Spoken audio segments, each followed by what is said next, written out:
Hello, this is Meg McCarthy for CherryPicks at the Athleta store on Main Street in Park City for the 2023 Sundance Film Festival with the wonderful women behind Women Write Now and Hartbeat. Hello, ladies. How's everyone feeling? Amazing. Good. Thanks for having us. Yes, thanks for having us. We were just talking about how joyful it is to all work together and collaborate, and how special it feels when the vibe is just good and the people are kind and the creativity is flowing. So what a gift. So thank you for being here. We are grateful that we're here. Yeah, it's an absolute pleasure. I'm going to talk first to Ty and Candice. Women Write Now is such an incredible fellowship, as y'all know. You're part of it, and Hartbeat. Can you just speak to the impact of the fellowship and how important it is to keep supporting, keep celebrating, because the work is not done, and this industry is still needs a lot of ways to go. Mm-hmm. Do you want to start, Ty? Absolutely. So I'm CEO of Hartbeat, and Candice is our EVP and head of film. And so it's really one rare having this sort of leadership composition in an entertainment company, specifically a comedic entertainment company that could be so much of a boys' club. And so I think from the very beginning, we were very aligned in saying we have a responsibility, whether we are composing our executive teams and our rising executives or what we're putting on screen. Mm-hmm. And I think what was really unique about this is being in a position to not just sort of like see something and say something, but actually do something. And so Women Write Now is a comedic screenwriting fellowship with a special component that has a director's residency as a part of it.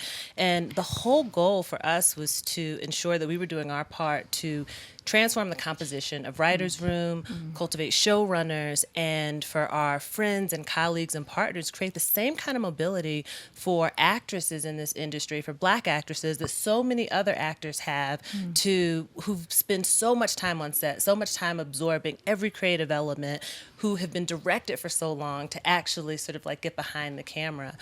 We're in our second year, and we partnered with Sundance Institute, who has taught us so much about how to care for artists. And Chase Sapphire has presented the festival, presented the fellowship. But ultimately, the one thing I like to say is we're not doing anyone any favors here, right? We are cultivating collaborators. We're doing this because it's good for business. Tika's a brilliant actress, so is Logan Browning and Nicole Byer. And these writers are really, really good. They're making really funny stuff. We're in the business of making money and scaling a business, and it only felt right that we should do that with folks who have really important stories to tell. Yeah. So the impact for us is about career mobility, but also just commercial opportunity. Beautifully said. Would you like to add anything? Just sort of adding to what Ty is saying, it's such an honor to be able to work with this level of talent and really work to sort of nurture that talent. And, we've brought together such a great group, from the cast to the crew to the writers to the mentors and directors. It's really, such a special program that hopefully works as a launching pad, because you see so many of these programs out there, but they don't often have the same sort of follow through. Yeah. Many people have voiced to us their frustration with they do the programs, but they don't necessarily have the stepping stone into the actual career. We're hoping that this creates a community and also takes away some of the mystery by exposing them to mentors that can actually kind of take away, some of pull back the curtain behind what are the deciding factors between why you get the job, why you don't get the job, and equip them with those tools so that they can actually excel. It's so exciting and important, and I feel like for the longest time, anything in a creative industry can feel very isolating. You can feel very alone, and that can stop the work from happening and the creativity from flowing. And what y'all have been doing is so incredible, because like you said, you're creating this community. And I always tell everybody, if you watch something and you love it, don't just, obviously we love our on-air talent. They shine, but watch the credits, see who's behind it, because it all bleeds through. Yeah. It's the symbiotic relationship that I think finally audiences are starting to understand. Yeah. It's truly a community. Tika, I'd love to know, what have you learned about yourself creatively through teaming up with this fellowship? That I'm amazing. No, I'm kidding. We already knew that. No, you know what I've learned? When Ty first called me about this, I was like, me? What? Huh? but it was always in the back of my mind, like, you know, I've basically gone behind directors and kind of followed them, and it's always been like a dream, but like the opportunity that was presented, I was like, yes. And so I had so much to learn about the whole process of, you know, literally what the vision is and pulling all the pieces together and making a lookbook. Like, I really went deep into it.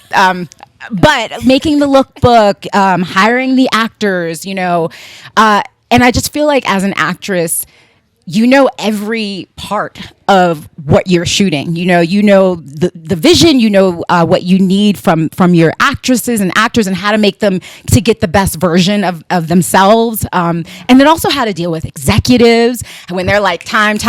You know, you're really dealing with like budgeting time. Yeah. And for amazing executives to encourage you, have your back, also keep you on the straight and narrow, like this is what we need on this side. So like they said, they really walk you through the process, but they also allow you to fly. And so I feel like I've learned so much from every aspect, and just being a leader on set and letting everybody know. I always say we're not doing brain surgery, but we're having a really great time and telling great stories, and just super excited that I'm here. Oh, I love it. Are we going to see more?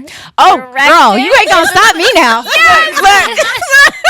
Look, you are not gonna stop me now. Yes. Yeah, no, I am so excited to direct and I, you know, just to do so much more and yeah. So I'm. This is a start, and I can't wait to continue to fly. I love it.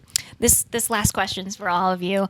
What advice would you give to aspiring, not only writers, but artists who may be afraid to even apply for the fellowship because it feels sometimes like it's so overwhelming to even take that first step because you're going to get supported once you're in, you know, which is wonderful, but to even apply. You know, we really wanted to lower or eliminate the barrier to entry. So if you're a Black woman and you can write anything, right? A letter, if you've written copy, a memo, you're qualified. Excuse me. I'm sorry. Oh, you're good. That's what we got. That's what we editing. You know. Yeah. Can I give this to someone? Yeah. Here you go. Thanks. Okay, I'll go back from the top. So, you know, we really wanted to lower the barrier to entry or eliminate the barrier to entry. So if you can write anything, if you're a copywriter, if you're an aspiring screenwriter, if you're someone who was in a different field and you felt like you've had this ambition, what we were really looking for was creative taste level, comedic skill. And it was interesting because one of our fellows was telling us this is the first short she's ever written. And one of the other fellows said, I was in a program with someone, and when they got to the final round, they said, hey, this is my first project of this type. And she said all the air went out of the room, right? Because at that point, there's always this proving. And I say about Black women constantly, we are some of the most over-mentored but under-sponsored, you know, categories in every industry. And what sponsorships looks like is saying, here's this budget, right? Here's this film. If you're a writer, it's saying, here's this director who may be first time at the helm, but they're also bringing a ton of visibility, right? Like, people know Tika, people know Logan, people know Nicole, and that gets exposure for these scripts that they wouldn't otherwise get. And so I say take the leap, right? Now, the truth of the matter is there won't always be as supportive a crew on the other side of that. But it doesn't mean that you're any less worthy. And the one thing that comes out of the other side of this is confidence. You know, we believe fully in the writers, and every director who we handpick, our friends who we call and say, hey, can you join us on this journey? We've already been in awe of them. We've been watching and say, oh, we hope they say yes. And so for her to say like, oh, me, we have that same sort of like anticipation and excitement on the other end. And the worst that could happen is for you to say no. But the best thing, right, is that this next thing that you do changes your whole life, and not just your whole life. Candice talks about creating showrunners and you know, directors. They staff the entire crew. They're responsible for everybody who works there. Now she's in a position where she gets to make those decisions. As these writers enter these writers' room, they determine what happens on screen, and hopefully they're filling their own room. So I say take the leap.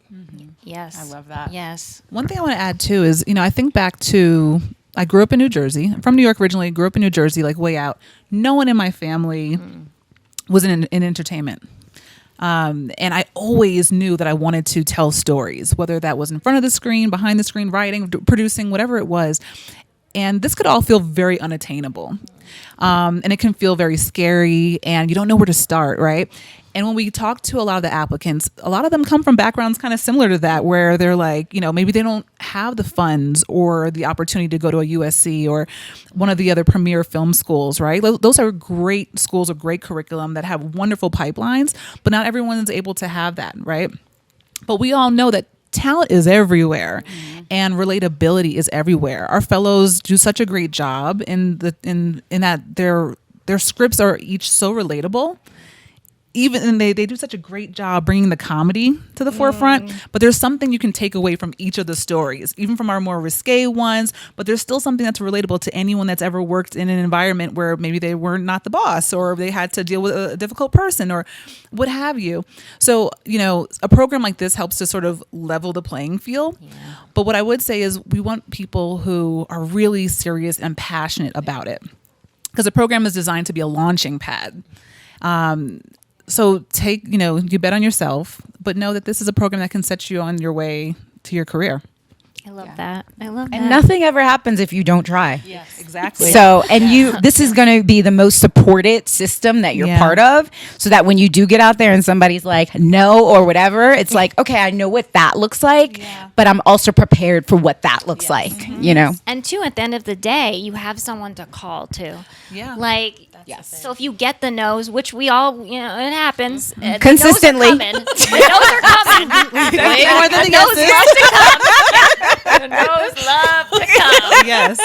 You don't feel as alone as we kind of talked about in the beginning. Well, this is incredible work, and thank you for being here today and for sharing all of this. And thank you.